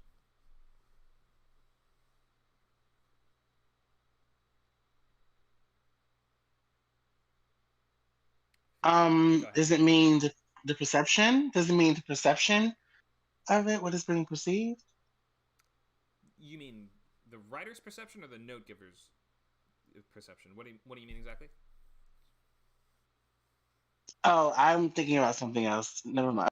Okay, so we're talking about the note behind the note. So this might be a note that you get, like something that someone thinks should be changed in your script. Anyone on the note behind the note? What does that mean? I have something. Go ahead. So like somebody might be like, I feel like this character should be a redhead, and you're like, what? Okay, okay, and then, you have to like sit there and think about that. Like, okay, I don't want my character to be a redhead, but what is it about him being a redhead that like satisfies some sort of like itch that this reader has? And a lot of times it's like, oh, he wants like a more aesthetic like look to the whole thing. So then you're like, okay, I can cater to that rather than just straight up making my character a redhead. Yeah, exactly. Also, hi, Morgan. I didn't know you were in this class. I just tuned in recently. Oh, well, great. It's good to have you. So, yeah, exactly. So somebody might be like, I think your character should be a redhead, but what they're really saying is kind of that it would be cool if you leaned more into the sort of stylistic comic book elements of this world, and you can address that in a slightly different way. Or you might be your script might, I'll give this example before, your script might open with a really long dialogue between the main character and the principal of his high school, and you might get the note, you should cut the principal, you should take out the principal character, but you might need to look at the note behind that, which is you need to assess why someone is giving you that note. And the reason might be that the beginning takes a really long time and is a boring start. So you're like, the principal's so important, how could I possibly cut out the principal character? You might not need to, you might just need to change what the opening scene is. And that would be sort of addressing that same problem, because you have diagnosed, the note behind this note was, the beginning's too slow. So you do have to kind of do that detective work sometimes, which can be frustrating, because you think, can't they just tell me what's actually wrong or what to actually do? But first of all, not everyone knows how to actually analyze and properly give feedback on a script. Second of all, people that do, you are not always going to agree with. Just the plain and simple facts are that you're going to get a lot of notes that you're like, that's dumb, and I don't think that's true, or I don't think that's the case, or I just don't think that that makes sense. And you got to just practice the very important art of taking whatever useful stuff you can from the notes that you're getting, even if they seem dumb, or even if you find yourself having to troll for some intangible note behind the note on every single thing. It can get frustrating, but like it's important to be able to take all the stuff that you get and do something with it. Because if you get a bunch of notes from producers, then you don't change anything according to what they've said, and you just do your own thing, you're not going to get hired very much. So receiving and understanding notes, and even sort of deciphering notes, those are all important skills of just working in Hollywood. And you're going to have to just decide what notes you want to incorporate into the new draft. It is up to you. You don't have to take everything. This rewrite is not for an assignment, and you're not getting paid for it, so you don't have to take any of them if you really don't want to, but try to look for those things that are in common, or that are at least similar to each other from the different sets that you've gotten, and those are the things that are typically red flags. So you don't have to do this now. So yeah, let's look at those steps again. Remember, we start with the reOutline.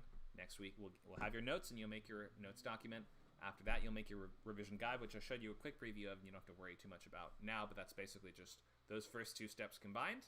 Then you'll move into the rewrite and those extra passes. So I think we're at the point where I can take questions, and then we can just look at a few log lines, or maybe you don't have a finished log line and need a better one, or you need comps or something for the script that you're going to be working on. Let me just cover this really quick before we move into that, but be getting ready to post those. So be like, have your sticky note or your Google Doc open and just be working on your log line for this next slide or two if you can. All right, so how do you know when it's done? At the end of all of this, there is no actual one real answer to this. It's when you think you've addressed every note. You gotta just let it go at some point. Let it go, meaning maybe just enter it in something, or maybe just put it in a drawer. And you have to just keep sending it out for reads until you just think that the notes that you're getting are not making it better anymore. And just repeat that until you're satisfied and you think it's as good as it's going to get, and then you move on. And the sweet spot is going to be 3 to 5 drafts with most things. Novels are different. Novels take people years to revise pretty often. But for a script, remember the difference in the amount of hours of entertainment that you're making between a novel and a script. A script is an hour and a half to 2 hours long of entertainment. A novel, if you look at just the audiobooks of some of the bigger ones, they're like 60 hours plus. So you can see why it might take 10 times as long to rewrite something that's going to be 10 times as many hours of entertainment as it might take to rewrite something that's just an hour and a half of entertainment of something that is ultimately considered a blueprint for an artistic expression. It is not in and of itself an artistic work. That is an annoying distinction that is really made. But scripts are considered not really particularly artistic documents. They are like business propositions first and foremost, because I often say a script is not just a story; it's a business proposition it's a proposition to create a business that will employ over 100 people and move tens of millions of dollars. So you can see why the actual artistry and the artfulness of the writing itself comes secondary to just the writing what would be interpreted by a director and cinematographer and actors to be a great on-screen story. So yeah, don't write more than 3 to 5 drafts usually. Generally don't stick with a script for more than 5-6 months. You will learn more often by writing something else new than you will by hitting that point of diminishing returns on something that you've worked on before and just reworking it ad infinitum. You're better off writing something new most of the time, and to become a professional writer, you need to have, dozens of scripts under your belt at the very least. So, get used to doing this, get used to rewriting a couple times, then moving on. Yeah, I think I've said everything else on these slides. Yeah, let me take questions, and then we will look at log lines and start to maybe figure out what our groups are going to be.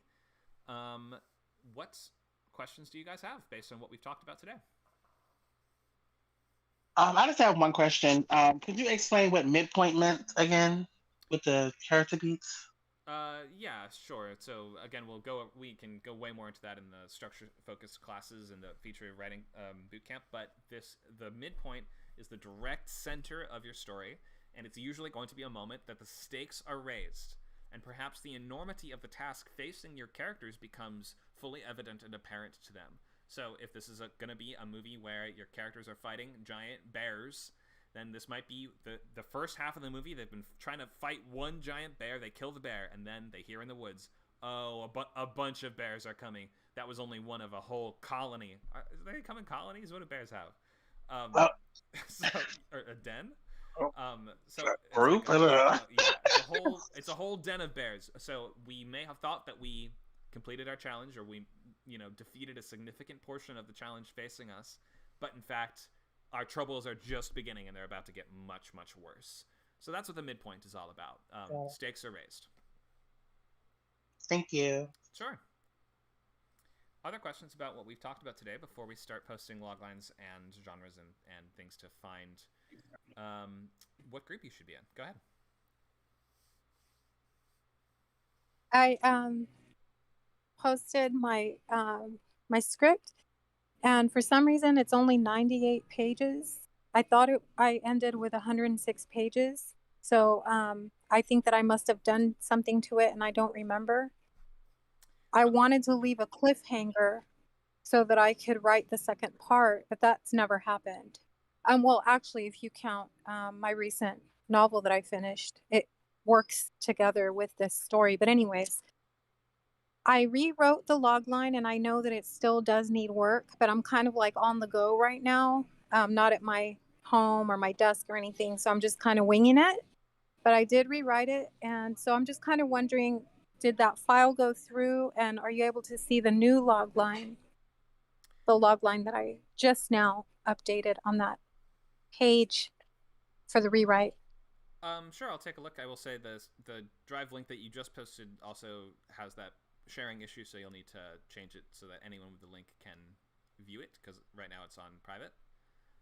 But I'll look for, I think you posted that in the rewrite assignments. So I'm looking at the log line for when dreams come. All right, a disillusioned personal trainer joins the U.S. Army and must expose a plot to blow up the Special Olympics before the ISIS terrorists hatch their plan. It sounds like they've already hatched their plan. To hatch a plan is just to come up with an idea, right? So before they execute their plan, I think is what you mean, isn't it? A disillusioned personal trainer joins the army and must expose a plot.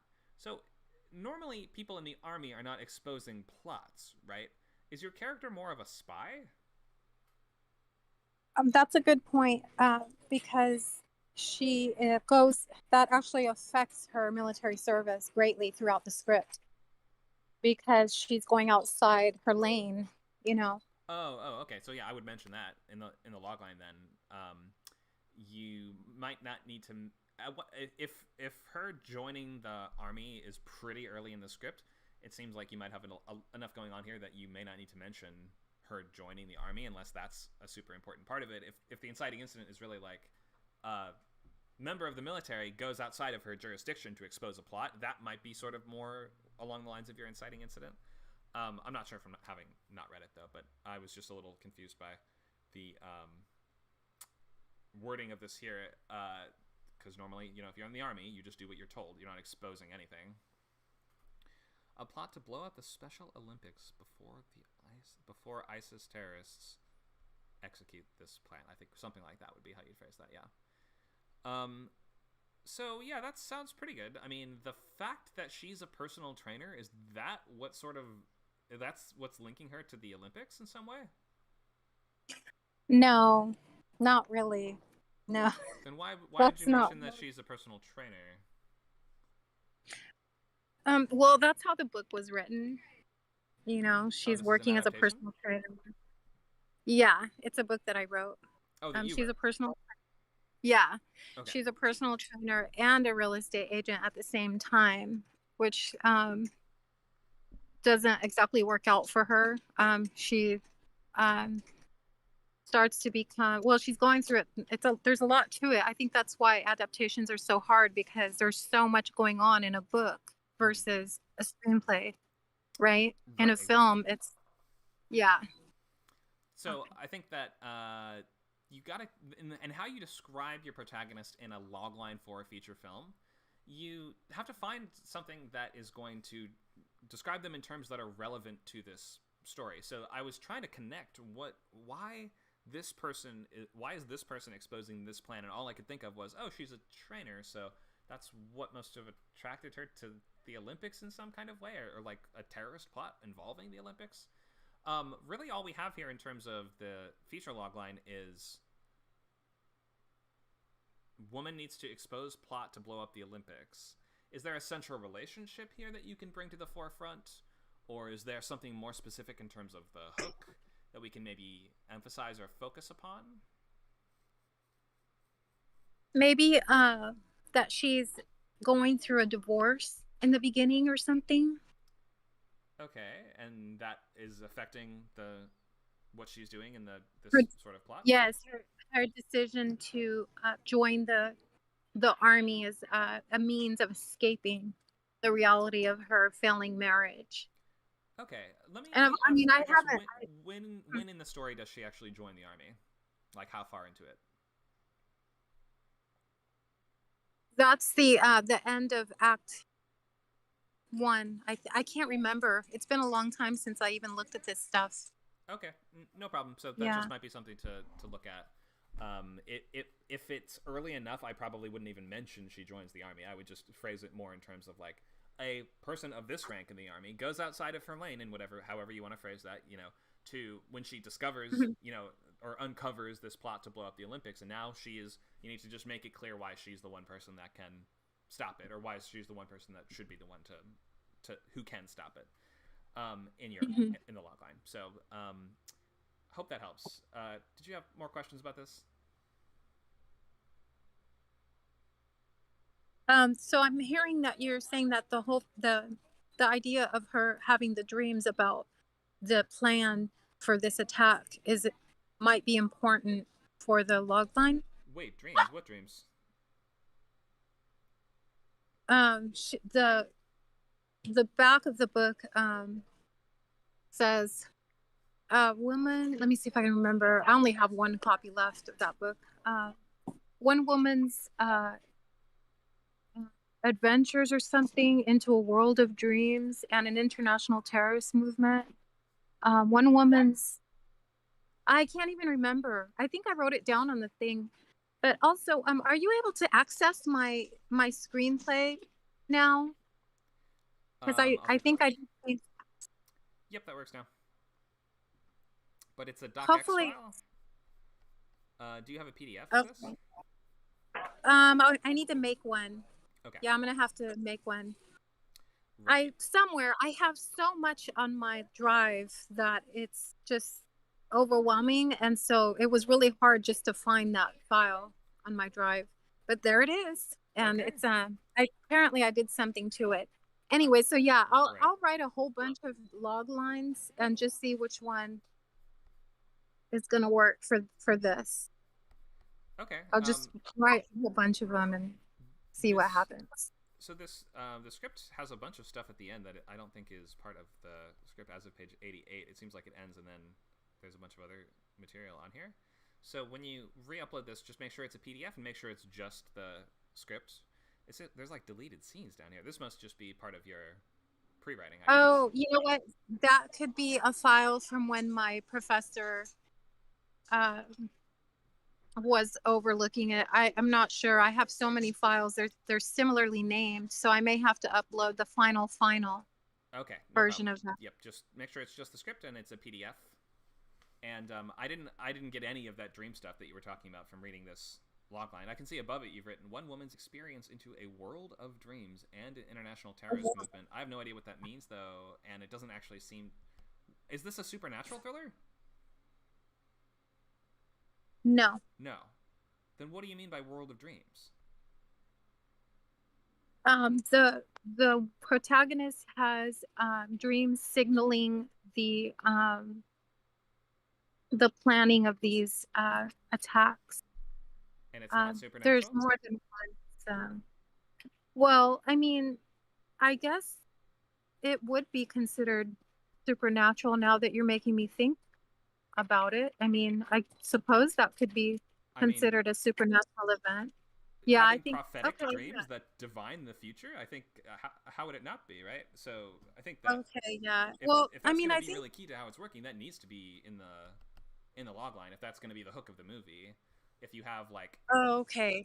I don't know what rank she is in the army, whatever. A communications sergeant in the army or whatever has prophetic dreams of an upcoming terrorist attack. That's a totally different story than a personal trainer joins the army. You see what I mean?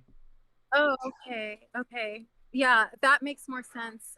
Well, it's weird because what you're saying, I've worked with a lot of editors, not for screenplays, but book writing. And I was being told the same thing by a few of the editors because I try to use different ones.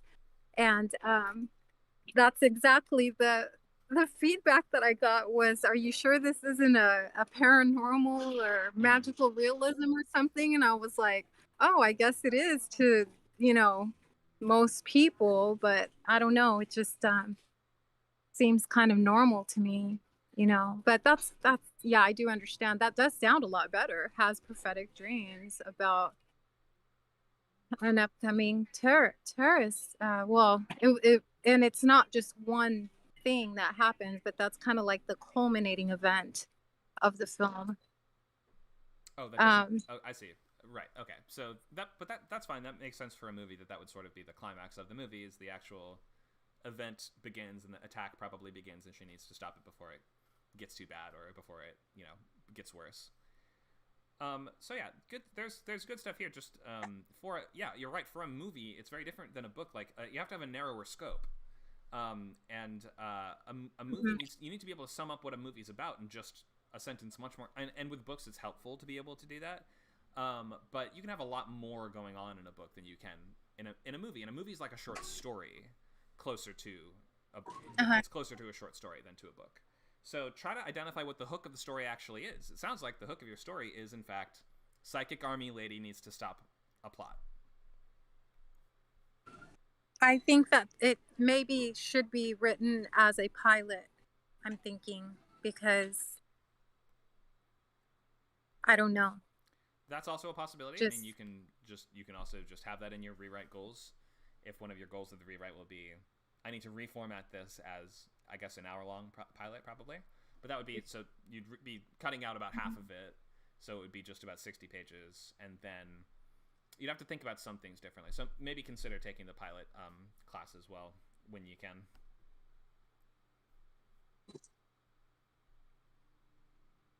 Thanks, Carmen.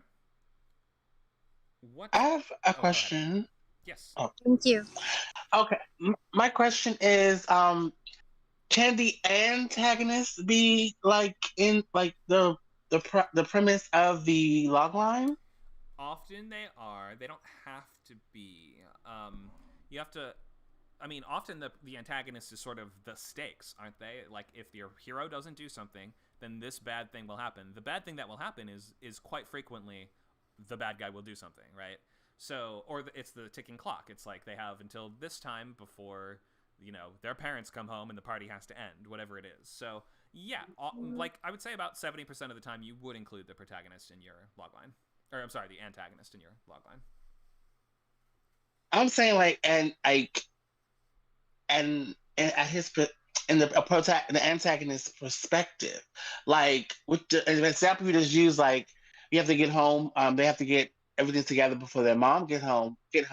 The mom, and what I'm talking about is the mom is actually ruining the fun. So it's like, I don't know. Because I wrote something and I kind of I'm asking because I'm having trouble writing the log line. Okay. With the antagonists, they're not really that important to the story. Like they're not really the thing that's really getting the action done. It's really about the protagonist, the antagonist. Okay, yeah, I mean, you don't always have to include them. You can just post what you have and we can help you work on it right now if you want to. There are some stories that work fine without the antagonist in the logline. Look at something like Ferris Bueller's Day Off. It's sort of like, is Principal Rooney the antagonist of the movie? He and Ferris don't even really interact face to face, and he never gets that close to catching him. It's more like Ferris is kind of the antagonist of that movie as well as being the hero. So, like, yeah, there are certain stories that work without you having to emphasize, oh no, Darth Vader is going to blow up your planet if you don't accomplish the quest, Okay. But yeah, no, post what you have in the chat and we can help you out. Other loglines or other scripts that you guys want to rewrite for the class?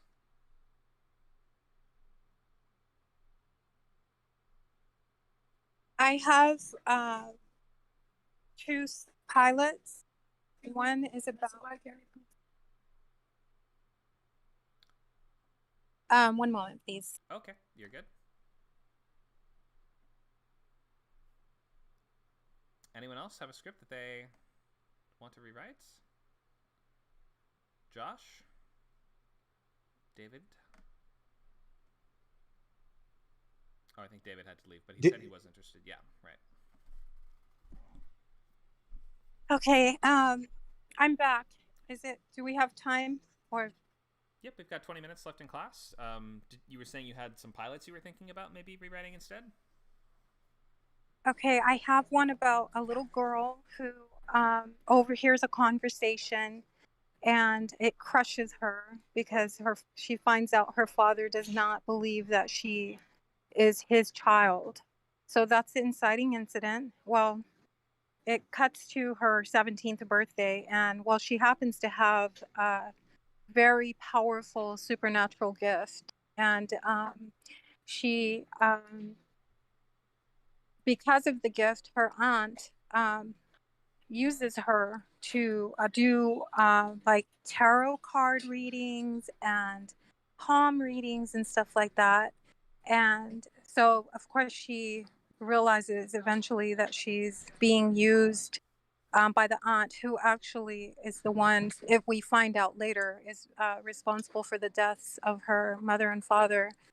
And how many years before? I guess it would be like 10 years prior. And then, so she runs off to work for a circus.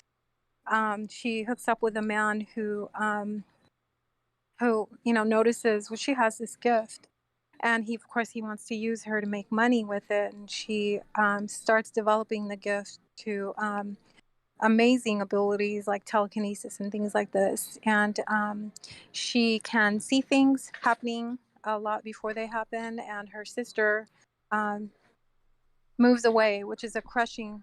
Anyways, I could go on and on talking about it. I think that I might have something with this, but like you guys keep saying, it's all about just having ideas and perfecting the craft of getting those skills of being able to come up with ideas and then write about the ideas in a way that is, doable, palpable, and that,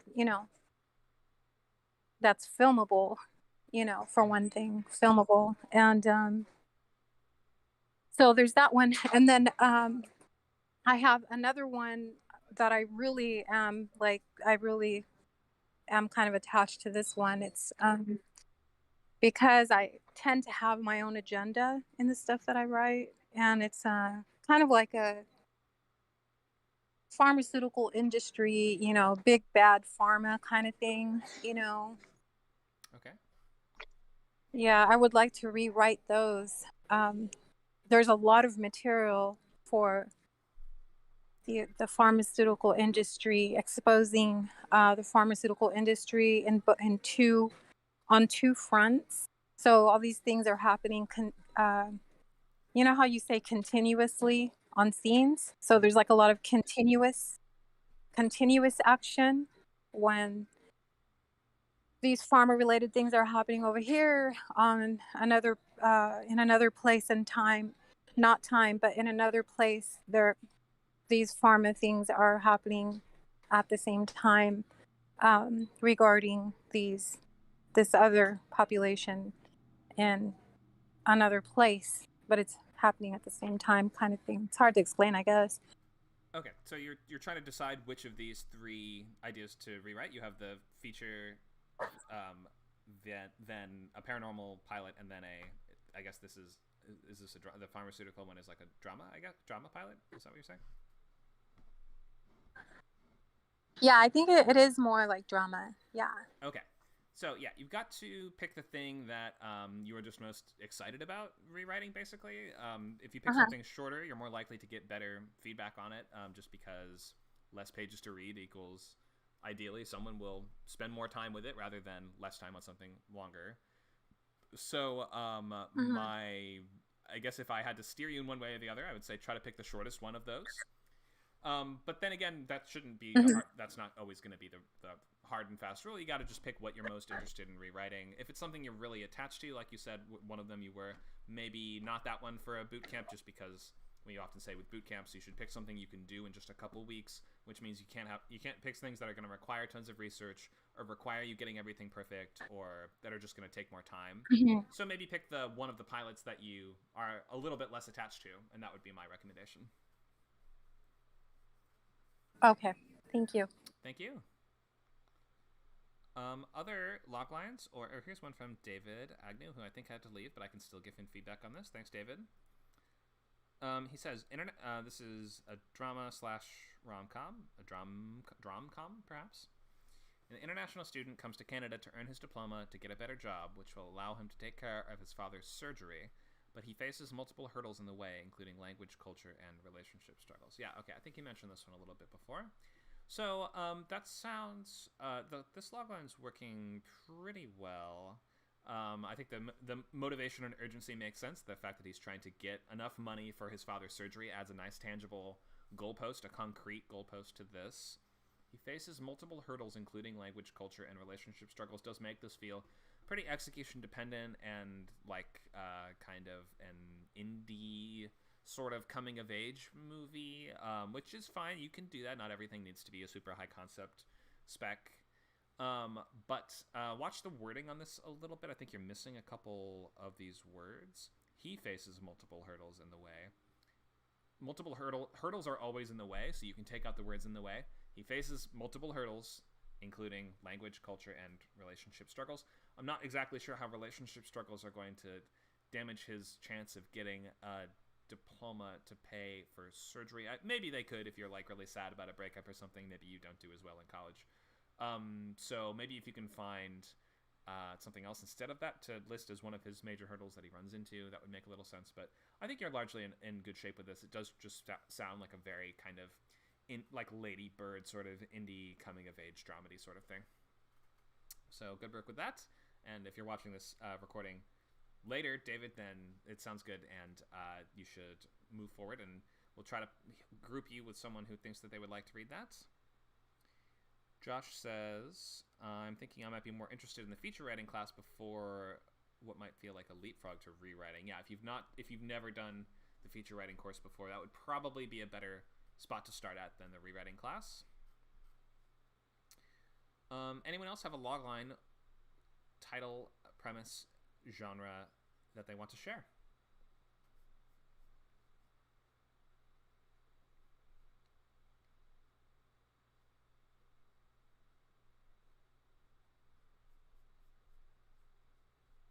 I do. I'm just finishing it up right now. No problem. That's fine. Just typing it. Let me head to our last couple slides on this one here. Oh, for anyone who did not see, I will not be doing lab today because I'm traveling to Colorado to see my brother. So yeah, lab. That's okay. I'm going to be filling in on the lab. So okay, Nacho will be filling in for lab. Thank you, Nacho. So let's look at what's coming next, and while Moonspirit is finishing up writing that logline, we can just look at a couple things. One, remember to sign up if you've not already done so. So scriptcamp.net/classes to buy the course on its own, or scriptcamp.net/membership to sign up for your free trial for the $49 unlimited membership. You get 2 weeks free. That's 2 of these classes, and access to our video library, which includes recordings of everything. We can have free t-shirts like the one I'm wearing right here. So you can message Nacho with your shirt size and address, and we will send you shirts. Lab is today from 4 to 6 Pacific time, but not with me this time. We have a referral program. You can refer a friend. They will get discounted membership, and you will get a free month. So you can do that as many times as you want and get free membership forever if you have a lot of friends. What's next? We have lab tomorrow, and also we have pitch workshop tomorrow, week 3, with a great guest. So we also have one more session of playwriting. That's today. Right after this class, playwriting with Morgan will be running until 3:45. So just 15 minutes, letting out 15 minutes earlier than we normally do. That's the last session of that, so make sure to check that out. But you can, even if you have not been in the earlier classes, you can still come listen in if you want to. Our next pilot bootcamp starts May 8th. That's the free introductory class. That is Sunday, May 8th, after the pitch bootcamp is done. So that's 11 to 1 on Sundays. Sunday, May 8th, you can come and get the overview of the pilot course and start to get feedback on your initial couple loglines or whatever ideas whatever shreds or pieces of ideas that you have that you just want to get more feedback on. Table reads Sundays 4 o'clock. Bring up to 5 pages of whatever you have to read. It can be something in progress or something finished. Ideally, it should be something finished and relatively polished, but you will be able to get other students to read those pages and also give you feedback on them. We have workshops and classes Wednesday, Thursday, 4 to 7. And that covers just about everything for now. We're also adding lookbook services on our site, so you can, if you have like, for instance, a movie you want to direct or you're trying to secure financing for, then you can put together a visual slide presentation, which will have all of the relevant information for your story, as well as imagery and pictures on each page to convey the look and the visual tone of what you're going for. So check out the lookbook section on our website, which we can link in the chat here. Here's an overview of the upcoming weekday classes. I'm teaching a few brand new classes coming up on the Wednesday the 11th. I have a brand new class on villains, and I have a class on theme on Thursday the 19th. So those will be completely brand new, original, awesome, free classes on Wednesday and Thursday, 11th and 19th. And then Nacho is teaching many of these other ones, including this Wednesday we have a class, on characters, yep, and then Thursday we have characters part 2. So each week is going to focus on one topic with 2 classes, one which builds on the first one, which happens on Wednesday and Thursday. Words on paper is quite popular if you just would like to improve your actual writing and orchestration of words on the page. That will be, Wednesday and Thursday, the 4th and 5th. So feel free to check out the rest of those. And let's check in with Moon Spirits. Do you have a logline for us? I do. Here we go. Can you read it out? Okay. Title, My Friend Dante.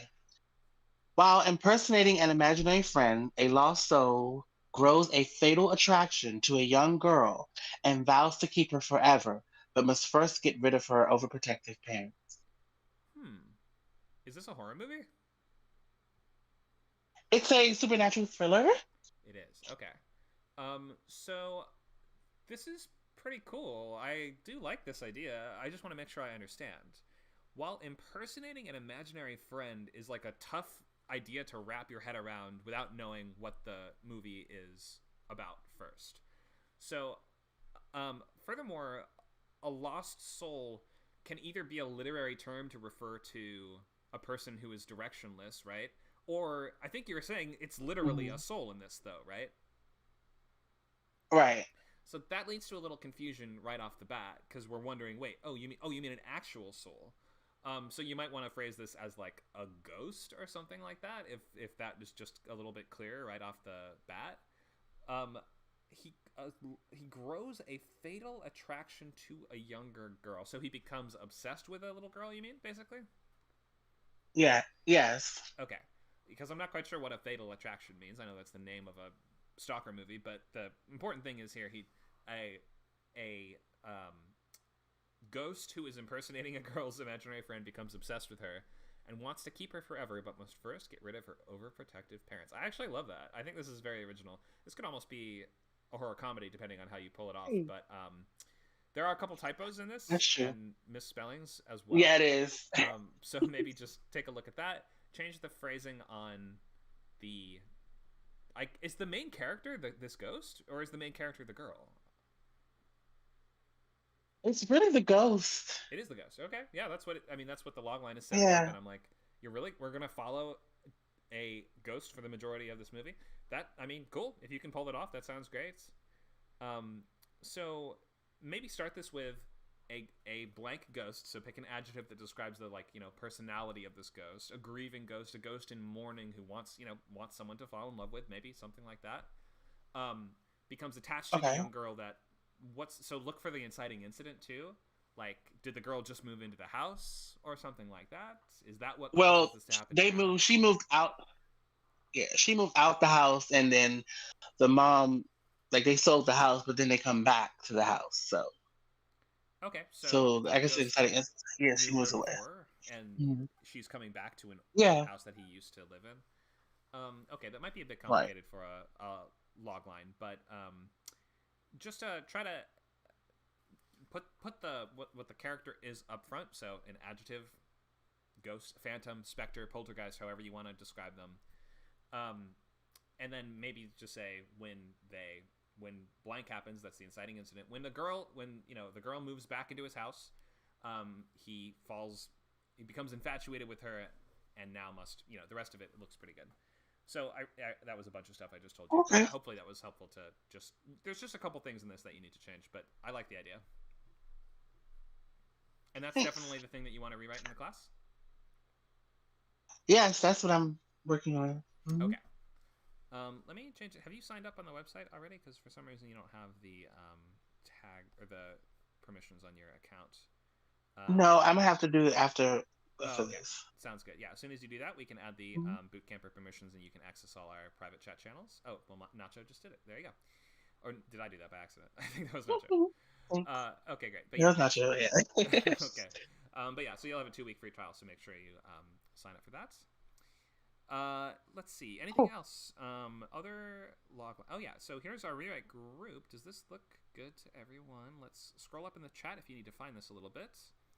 But we have Moon Spirit will read Carmen and David. David reads Carmen and Moon Spirit. Carmen reads David and Moon Spirit. All right. So everyone's reading everyone. You need to post your PDF format screenplay by tomorrow in the assignments channel. So whatever script writing software you're using, I guarantee you there's a way to export it as a PDF. We can't be using docx files. So the only files we should typically be sending on ScriptCamp to anyone are PDFs or Google Docs, Google Drive links. But if you do that, you do have to make sure that you have adjusted the sharing settings so that anyone who has the link can view it. Okay, let's see. Okay. Other questions or last things before we wrap up for today? Go ahead. Okay, I just want to make it clear in my mind by repeating what you said, is that we need to post our scripts by tomorrow in PDF format into the assignments tab. That's right. Yep. And is that it? Or So did you? So for next week is today. Hang on, not sure. Is this the week 1 or is this just the free intro this week? This is week 1, right? Yeah. Yes, this is week 1. This is week 1. Okay. Good. So yeah, let's go over all the stuff to do for next week. The first thing is, yes, of course, post your script in PDF format into the rewrite class assignment tab. So yes, you're correct on that, Carmen. Let's remind ourselves of everything else to do by next week. You will need to read your other 2 students' scripts, which means you need to post them as early as possible so that your group members have time to read them. And then you're going to create a reoutline of your existing script. So there's sort of 3 things you need to do by next time. Post your script, download the 2 scripts that your group members post and respond to them within a couple days. And then you're going to create the reoutline, which we talked about, 1 to 2 sentences for each of the scenes of your story. Okay. 1 to 2 sentences for each scene based on our own rewriting ideas and from the feedback from our feedback. Not based on any of rewriting. You're just making an outline of the script that exists. So just you don't have to write in things that you want to change or things that you wish you did differently or any of that. The reoutline is just whatever you have. You need to write out an outline for that. Okay. So yeah, still same rules apply. Still 1 to 2 sentences each. Even if there's things that you're like, oh, this is terrible, this has to change, still goes in the reoutline. Okay, I screenshotted this.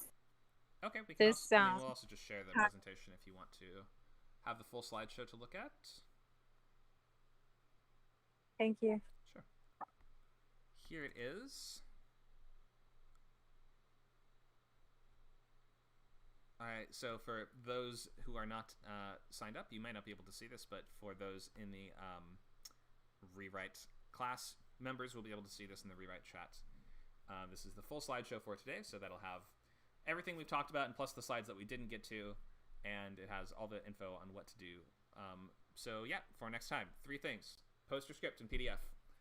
Download and respond to your other fellow group members' scripts. And 3, do your re-outline, which is going to be a full outline for the version of your script that currently stands. Any questions?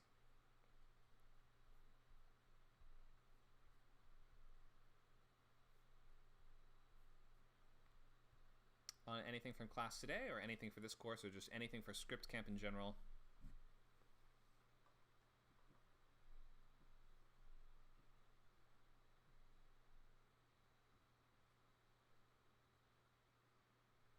All right, if there's no questions, then we will wrap it for today. So we do have playwriting right after this, which starts in 5 minutes. So make sure to check that out if that is of interest to you.